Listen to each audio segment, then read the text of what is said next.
विधानसभा चुनाव के पहले जदयू ने एक बार फिर से निशाने पर तीर लगाया है। जदयू ने आरजेडी के कुनबे में एक बार फिर से सेंधमारी की है। लालू यादव के दरबारी रहे हर्षवर्धन को अब जदयू ने अपने कुनबे में शामिल कर लिया। इसके अलावा बिहार के पूर्व डीजी रह चुके पूर्व आईएएस अधिकारी सुनील कुमार ने अपने राजनीतिक पारी की शुरुआत जदयू के साथ कर दी है। पूर्व आईएएस सुनील कुमार और हर्षवर्धन को जदयू के वरिष्ठ नेता और सांसद ललन सिंह ने पार्टी की सदस्यता दी है। प्रदेश कार्यालय में इन दोनों का ललन सिंह ने स्वागत किया है। हालांकि सुनील कुमार विधानसभा चुनाव लड़ेंगे या नहीं लड़ेंगे, इस बात का ललन सिंह ने स्पष्ट तौर पर कुछ भी नहीं कहा।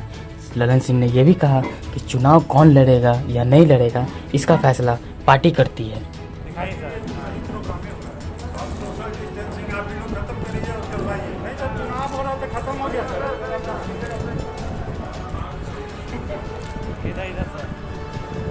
अब राष्ट्रीय जनता दल के साथ जुड़े रहे, राष्ट्रीय सचिव भी रहे, हर चीज में उनके रहे। राष्ट्रीय जनता दल के जो राष्ट्रीय अध्यक्ष थे उनके बड़े करीबी भी माने जाते थे।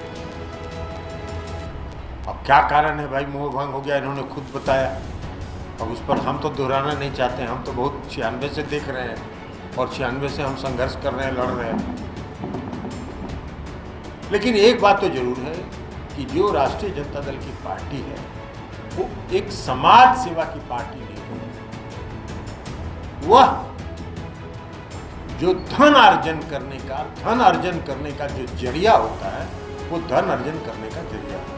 और इसलिए कई लोग, राष्ट्रीय जनता दल के कई लोग जनता दलीय परिवार में शामिल हो चुके हैं, आगे भी होते रहे।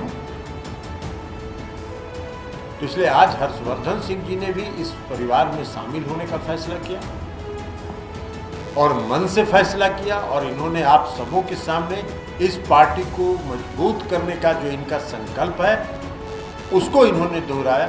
आज हम हर्षवर्धन सिंह जी को भी जनता दलीय परिवार में स्वागत करते हैं, हृदय से इनका स्वागत।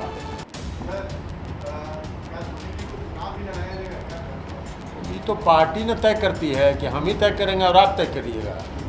ये पार्टी जब आएगा समय तो पार्टी देखेगी। अगर पार्टी समझेगी उचित तो सुनील जी को कि लड़ाया जा सकता है तो लड़ाएगी। अभी तो जनता दलीय परिवार में शामिल हुए, ये कोई नहीं।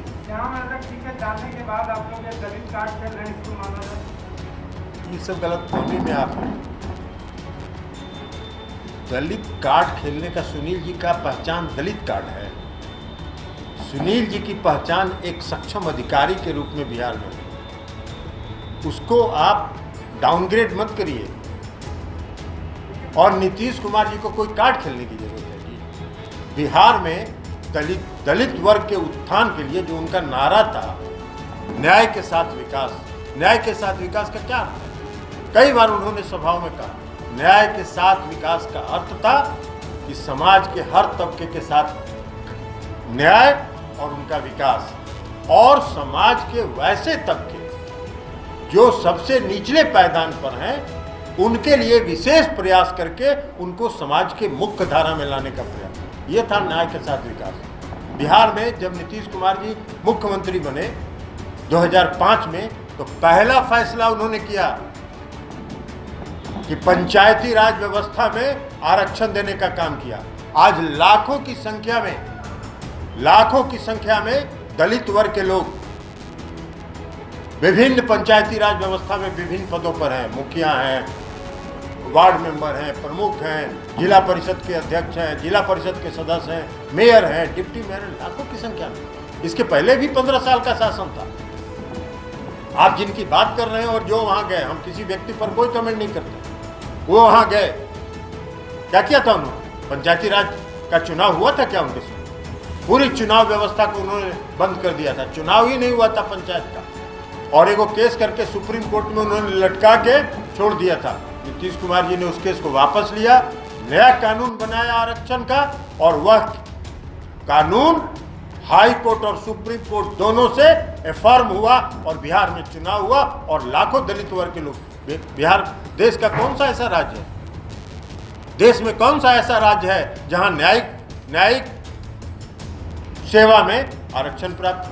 कौन सा राज्य? यहाँ उन्होंने न्यायिक सेवा में आरक्षण देने का काम किया। तो दलित कार्ड खेलने की क्या जरूरत है नीतीश कुमार जी? नीतीश कुमार जी ने दलित वर्ग में जो महादलित वर्ग था, जो उसमें दलित वर्ग में भी निचले पायदान पर था, उसके लिए उन्होंने महादलित आयोग बनाया। महादलित के उत्थान के लिए उन्होंने कई काम किए। इसलिए नीतीश कुमार जी को किसी कार्ड खेलने की जरूरत नहीं है। हर वर्ग में नीतीश कुमार जी के काम की तारीफ होती है और प्रशंसा होती है। तो सबसे बड़ा फेल आदमी तो तेजस्वी जी है। उनको जब अंदाजे नहीं है कि बिहार में कोरोना की संख्या कहाँ पहुँच गई, कितना टेस्ट हो रहा है बिहार में प्रतिदिन, और आज एक्टिव केस कितना है? 1,80,000 90,000 टेस्ट हो रहा है और 1,700 निकल रहा है। कौन सा राज्य है भाई? इस प्रदेश की आबादी 13 करोड़ है, तो अन्य राज्यों की जो आबादी है उसके तुलना में देख लीजिए बिहार कहाँ। उनके बोल देने से होगा? अरे उनको तो मालूम है, खुद भी मालूम है कि चुनाव होना है। लगातार कह रहे हैं कि चुनाव टाल देना चाहिए। अरे भाई, जो परीक्षा में विद्यार्थी पढ़ता नहीं है वही ना परीक्षा बढ़ाने का बात करता है। तो उनको तो मतलब नहीं है इससे, और उनको ये मालूम है कि इस चुनाव के बाद उनका गुड़ या बस्तर बंधाएगा। तो जितना ऐसा बोल बाल के बोलेंगे नहीं तो कुछ धनार्जन कहाँ से होगा? धनार्जन भी तो करना है, टिकट उकट भी तो बांटना है।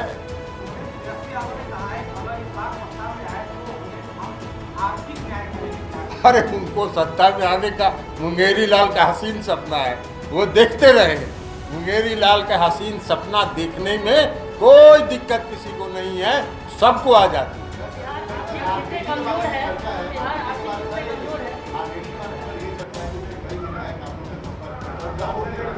अब वो देखते जाइए क्या क्या होता है एक एक करके।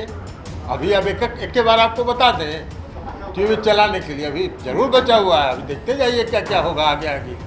उनके यहाँ उनकी पार्टी में भगदड़ है।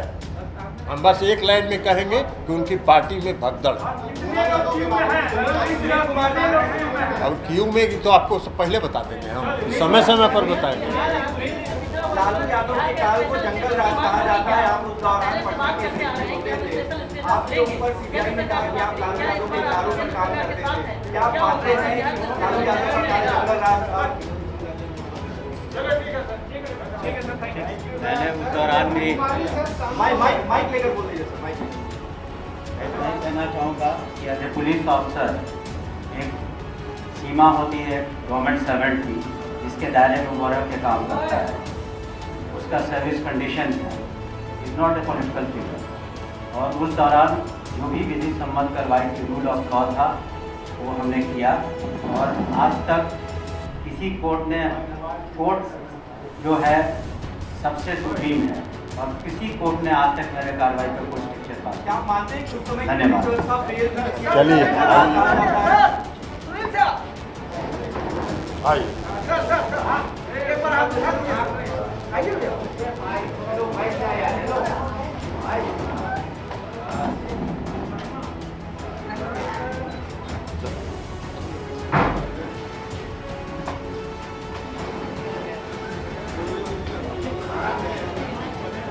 Subscribe now and press the bell icon. Never miss an update.